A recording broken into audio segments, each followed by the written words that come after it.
сәлеметсіздер ме? Сіздермен бірге мен Кәрімбер Нарбек Әсімұлы. Бүгін біз жалпы қан анализіндегі өзгерістер жайлы айтатын боламыз. Жалпы қан анализі бізге не үшін қажет?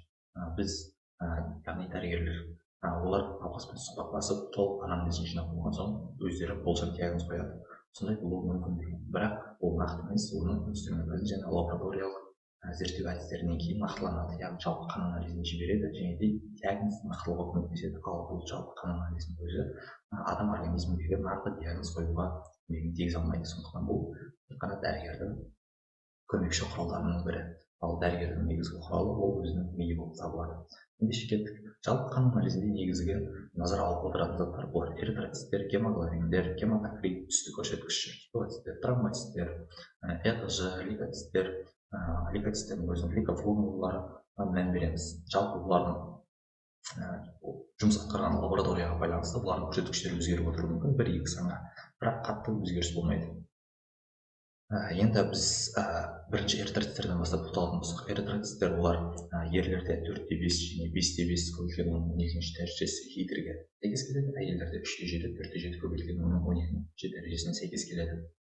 Қанның қызыл түйіршіктері деп аталады және бұлардың негізгі қызметі организмді оттегімен қамтамасыз ету.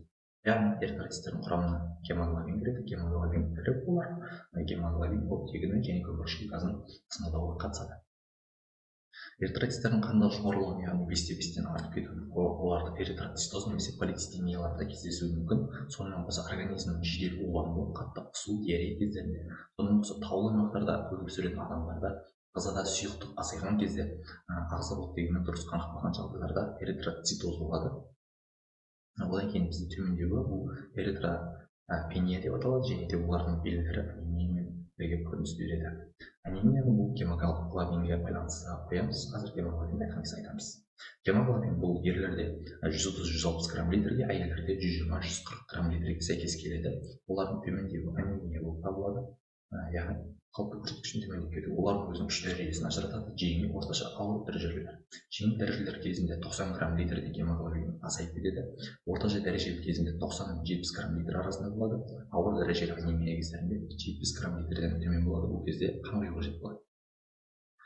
Жалпы гемоглобиннің қызметі бұл адам организмі оттегімен қамтамасыз ету. Жоғарыда айтып өткендей, оларға көміршік газ және де оттегі байланысу арқылы газдарды тасымалдайды. Бұлардың жоғарылауы созылмалы жүрек жеткіліксіздігіндегі өкпенің созылмалы обструктивті аурулары кездерінде, яғни бір сөзбен айтқан кезде адам организмі оттегімен дұрыс қамтамасыз етпейтін аурулар кездерінде олардың концентрациясы қанда компенсаторлы түрде, яғни бейімделу түрінде жоғарылайтын болады. Жалпы гемоглобин өзі екіге бөлінеді: гем және глобин. Гем дегеніміз бұл темір, соның әсерінен бізде ол темір жеткіліксіз анемия және де глобиннің құрамына бізде B12, B9 витаминдер кіруіне байланысты оларда B9, B12 жеткіліксіздік анемия деген түрлері болады. Оларды бейхимиялық қан анализдерінен нақтылауға болады. Сонымен келесі түстік көрсеткіш бұл 0,85 және де 1,15-дің арасында болады. Түстік көрсеткіш ол эритроциттердің гемоглобинмен қан ұғымын көрсетеді. Яғни эритроциттердің ішінде қаншалықты гемоглобин бар. Олардың төмендеуі гипохромды деп атайды және де бұлар темір тапшылықтық анемия кездерінде осылай гипохромды анемиямен көрініс береді. Жоғарылауы гиперхромды B9, B12 жеткіліксіздік анемияларында көрініс береді.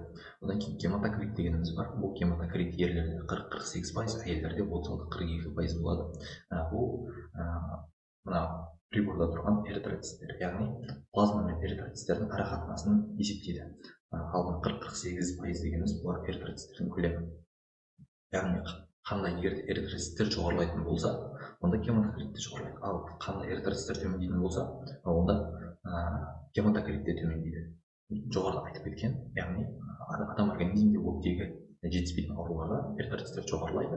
Бұл кезде гематокрит артады және де сонымен қоса сусыздану кезінде, яғни плазмалардың көбісі 98% судан тұруына байланысты, егер адам сусызданатын болса, су шығып кетуіне байланысты эритроциттер бұлар саны көп болып көрінуі мүмкін.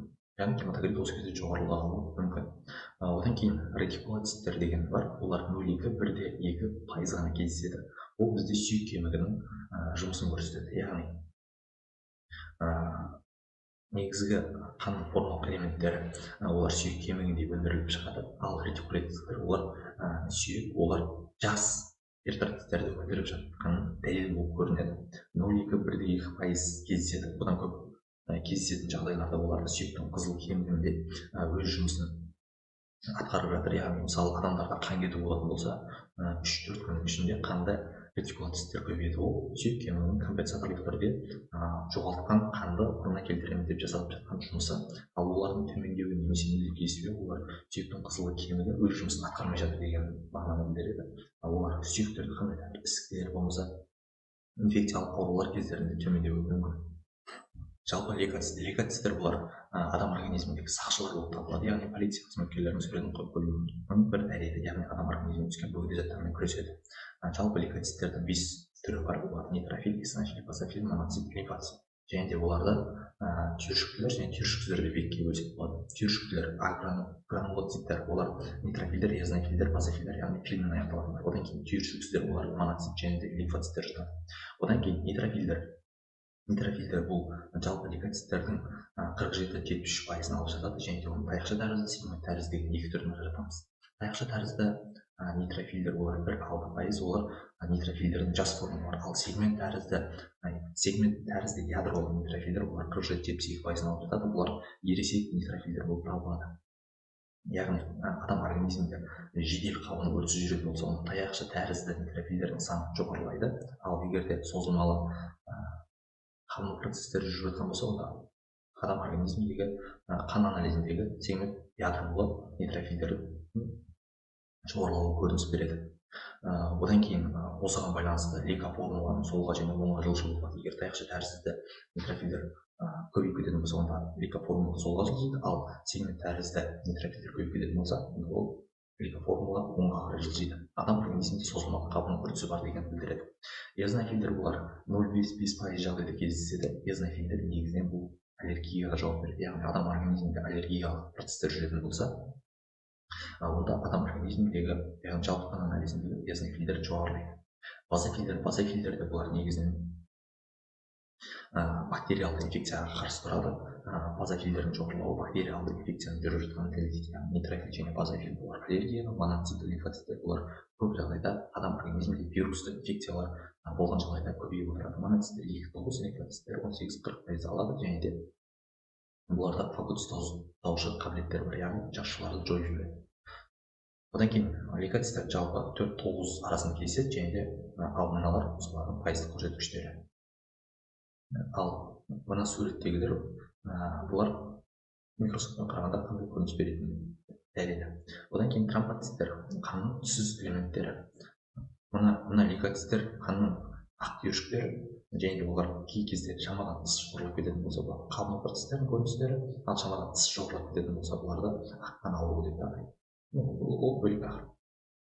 Тромбоциттер қанның түссіз түйіршіктері қалыпты жағдайда 180-320 арасында болады. Олардың төмендеуі тромбоцитопения, жоғарылауы тромбоцитоз деп аталады. Тромбоциттер қанның негізгі ұю процестеріне қатысады. Тромбоциттерді анықтау адам организміндегі тромбтарды анықтауға көмектеседі. Яғни адамның мұрны өзінен өзі қанай беретін болса, ол жалпы қан анализі алып қайтатын болса, ол адамда тромбоцитопения болуы мүмкін. Не болмаса бұлардың қалыпты тұрып, тромбоциттер 180-320 арасында болып, бірақ адам мұрны қанай беретін болса, онда ол басқа себептерден не болмаса тромбоциттердің функционалды қасиетінің төмендеуі болуы мүмкін. Жалпы бұлар қанның ұюына жауап береді. Шамадан тыс болып кететін болса, бұл адам организмінде тромбтарды бұзылып қалуына ықпал етеді, ал төмендеп кетсе, адамның қан ұйымай қалуы мүмкін.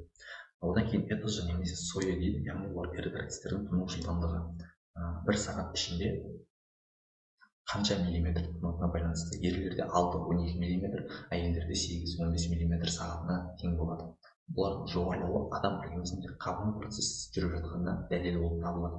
Лейкоцисттер және де этж жоғарылауы адам организмінде 100% қабыну болып жатыр деген сөз. Сонымен видеомыз өз мәресіне жетті. Егер видео ұнаған болса, каналға тіркелейік, лайк басайық. Және де естеріңізде болсын, жалпы қан анализі бұл тек дәрігердің дұрыс ойлауына көмегін тигізеді. Ал нақты диагнозды ол дәрігер қояды. Сондықтан сабақтарыңызды жақсы оқыңыздар. Қош сау болыңыздар.